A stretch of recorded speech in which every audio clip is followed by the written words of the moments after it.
In the heart of Bavaria, Germany, hidden among the dense woods and rolling fields, lay the secluded Hinterkaifeck farm.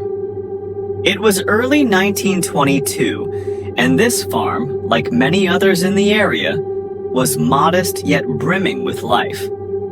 But Hinterkaifeck was different. To the locals, the place felt cold, eerie. A sense of dread lingered over it. Little did they know that a horrific tragedy would soon unfold, leaving mysteries that would remain unsolved for nearly a century. The family who lived at Hinterkaifeck consisted of Andreas Gruber, his wife Kazilia, their daughter Victoria, and her two young children, Kazilia Jr. and Joseph. Known to be somewhat reclusive and distant, Andreas Gruber had a reputation among locals for his stern nature and unsettling demeanor. The family often kept to themselves with little connection to the outside world. This isolation would soon turn deadly. Just days before the gruesome discovery, Andreas began noticing strange happenings around the farm. Footsteps echoed in the snow leading from the forest to the back door, but no one could find tracks leading back. An unfamiliar newspaper appeared in the house, and someone's keys went missing. But Andreas shrugged it off as nothing more than coincidence, unaware that these were the final warnings. Days later, concerned neighbors found the family brutally murdered. Andreas, Kazilia, Victoria, and little Kazilia Jr. were discovered in the barn, covered in blood and hay. The sight was harrowing. They had been bludgeoned to death.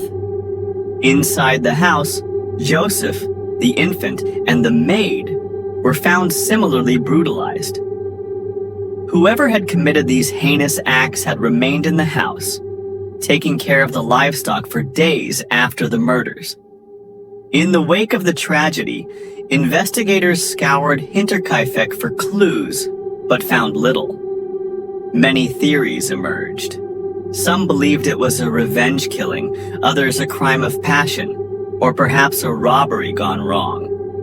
But none could explain why the killer had stayed, moving through the house as if it were their own. Even stranger, reports of a stranger seen lurking in the area fueled suspicions of a drifter, someone passing through only to leave horror in their wake.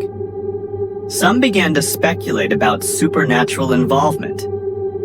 Hinterkaifeck, after all, was a place that seemed plagued by something dark and unnatural. Whispers of ghostly sightings, unnatural sounds in the night, and cursed lands began to circulate. Was it possible that the family had been cursed? Or worse, that they had angered something that sought vengeance? Years of investigations, the Hinterkaifeck murders remain unsolved. The farm was eventually demolished, but locals say the land is still haunted. To this day, anyone who steps foot on the former site of Hinterkaifeck claims to feel an overwhelming sense of dread, as if the spirits of the Gruber family still linger, awaiting justice.